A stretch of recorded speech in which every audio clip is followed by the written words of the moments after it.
하나님의 말씀을 배달합니다. 요기요큐의 박인성 목사입니다. 오늘 묵상할 본문은 마태복음 23장 13절에서 24절까지의 말씀인데요.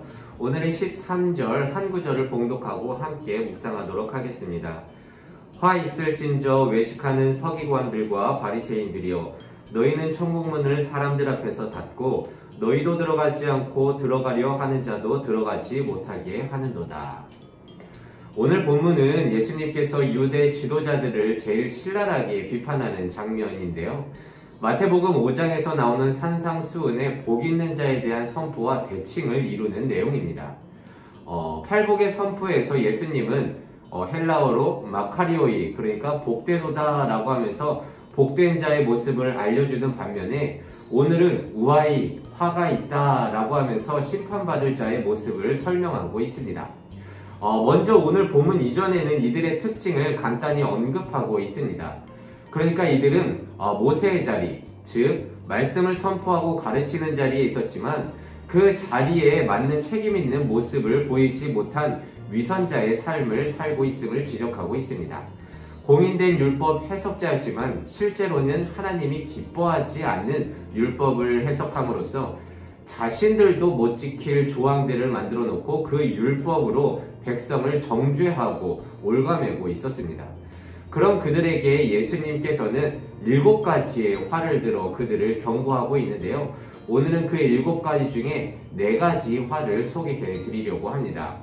첫 번째 화는 오늘 읽었던 13절과 같이 너희는 천국문 그 사람들 앞에서 닫고 저희도 들어가지 않고 들어가려 하는 자도 들어가지 못하게 하는도다 라고 지적하고 있습니다. 이 말 자체가 그런데 충격적 아닙니까? 이들의 역할은 모든 믿는 자들을 천국문으로 인도하는 것입니다. 그런데 천국문을 닫아놓고 자신도 안 들어가고 남들도 못 들어가게 막는다는 것입니다. 두 번째 화는요, 개종시킨 사람을 이전보다 더 심한 지옥자식으로 만든다는 것입니다. 당시 유대인들은 선민의식이 있어서 이방인을 전도하지 않았었지만 조금 깨어있는 개방적인 바리새인들은 이방인들을 전도했었다고 합니다. 그런데 그들을 개종시켜 놓고 율법으로 올가매서 이전보다 더 힘들게 만든다는 것입니다. 예를 들어서 신천지 등의 집단들이 많은 이유로 집안과 가정들을 등 돌리게 만들고 여러 가지 많은 율법으로 삶을 피폐하게 만드는 것과 비슷합니다. 세 번째 화는요, 맹세에 대한 것인데요. 이들은 맹세하는 것을 아주 좋아했지만 하나님의 이름을 걸고 맹세하진 않았습니다. 왜냐하면 맹세해놓고 지키지 못하면 하나님께 재앙을 받을까 두려웠던 것이죠. 그래서 다른 대상들을 두고, 예를 들어 재물이나 금을 두고 이렇게 맹세를 하곤 했는데, 이는 하나님의 전능성을 간과한 것입니다. 우리의 인생은 1분 1초도 하나님과 뗄 수가 없죠. 항상 우리와 동행하시고 우리를 인도하십니다. 그래서 하나님이 주신 이 인생 가운데에서 무엇을 말하건 그 고백은 책임이 따를 수밖에 없습니다. 왜냐하면 모든 인생은 전능한 하나님과 연결되어 있기 때문입니다. 그런데 바리새인들은 이것을 간과했다는 것이죠. 네 번째 화는 11조에 관한 것인데요. 이들은 아주 작은 것들, 그러니까 박하와 회양, 근체 등의 사소한 것까지 11조를 챙겨서 드렸었는데요. 그런 작은 식물까지 11조를 챙겼지만 정작 필요한 정의와 긍휼, 자비는 저버렸다는 것입니다. 나무는 보고 숲을 보지 못하는 불균형적인 율법 준수의 모습을 지적하고 있는 것입니다. 이런 예수님의 화 있을진저 선포는요, 유대 지도자들의 위선을 경고하고 경계한 것입니다. 그들은 겉으로 드러나는 예식과 형식을 중요하게 여긴 반면에 그 속에 품고 있어야 할 중요한 하나님의 마음, 정의와 자비, 믿음, 이런 것들은 간과했다는 것입니다. 왜냐하면 위선의 목표는 남들 앞에서 자신을 높이고 내가 좋은 사람인 것을 나타내기 위함이어서 자신이 드러나고 그 위치만 유지할 수 있다면 다른 것들은 그리 중요하지 않다는 것입니다. 하지만 이 위선은 하나님의 말씀과 대치됩니다. 말씀이란 겉모습을 가꾸는 데에 사용하는 것이 아니라 나의 영혼을 주의 마음으로 가꾸도록 인도하고 형식보다 그 내용에 집중하도록 일깨우는 것이기 때문입니다. 이전 사무엘이 사울 왕에게 이렇게 말을 했죠. 순종이 제사보다 낫고 듣는 것이 순양의 기름보다 낫다.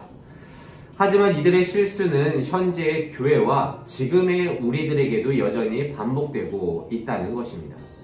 화려한 행사를 뒤로하고 이웃들의 어려움을 힘써 보지 못하기도 하고요. 교회 내부 인테리어는 고치지만 장애인의 편의는 생각하지 못할 때가 많습니다. 또한 남이 사역 중에 헌금을 사용하는 것에 대해서는 눈에 불을 켜고 득달같이 달려들 때가 있지만 정작 자신이 혜택받을 사역을 할 때는 욕심을 넣어 그 헌금을 사용하곤 합니다. 오늘의 이 내용들은 분명 위선적인 유대 지도자들을 향한 예수님의 촌철살인이었습니다. 그래서 사람들은 지금의 목사님들, 지도자들에게 해당하니까 잘 들으셔야 합니다 라고 말씀하시고 생각하시는 분들이 있을 텐데요. 네, 맞습니다. 이는 정말 저희 같은 사람들이 매번 곱씹고 이 말씀을 통해서 회개해야 하는 말씀입니다. 하지만 예수님의 호통 앞에서 그리고 옆에서 듣고 있는 제자 무리들에게도 가르치는 신앙 교육임을 우리는 잊지 말아야 합니다. 제자들이 그들과 같지 않아서 그들에게 혼내지 않은 것이 아닙니다. 여러분 조금 생각해 보십시오. 제자들의 삶이 어땠나요? 자신들이 더 높은 곳에 있고 싶고 예수님의 오른팔 왼팔이 되고 싶어 했고 남들보다 더 크고자 했던 자들 아닙니까? 여러분 우리 모두는요 이 본문 말씀에 있는 유대 지도자들 그러니까 바리새인과 서기관과 별반 다를 게 없다는 것을 꼭 기억해야 합니다. 우리는 또 일반적인 삶 속에서 누군가에게는 신앙의 선배로서 지도자의 역할을 하기도 하고요. 많은 사람들 앞에서 인정받지 못하면 분해하고 또 뒷이야기를 하면서 그리고 남의 잘못을 칼같이 지적하면서 자신의 잘못은 보지 못하는 우리야말로 바리새인과 서기관 아니겠습니까? 그래서 오늘은 이렇게 기도하기를 원합니다. 하나님, 우리도 믿는다고 하면서 자기 중심적인 사고 안에서 위선으로 가득 찬 신앙생활을 하고 있음을 고백합니다.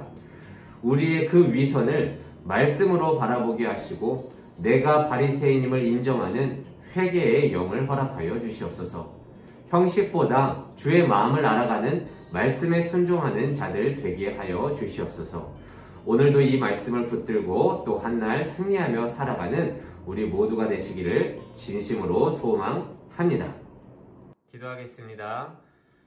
이 세상의 모든 청년의 인생을 사랑하시는 하나님 감사합니다. 오늘의 화 있을진저 이야기를 통해서 우리의 위선적인 신앙을 돌아봅니다. 오늘의 이야기는 비단 지도자들을 향한 것뿐 아니라 말씀을 이들과 같이 믿고 있는 모든 사람에게 주시는 하나님의 말씀임을 믿습니다. 하나님, 겉모양에 치우치다 그 진리를 놓치지 않게 하여 주시고 나를 드러내기 위한 신앙이 아니라 나를 통해 하나님이 드러나는 신앙생활 할 수 있도록 인도하여 주시옵소서. 말씀 주심에 감사드리며 이 모든 말씀 예수님의 이름으로 기도드립니다. 아멘.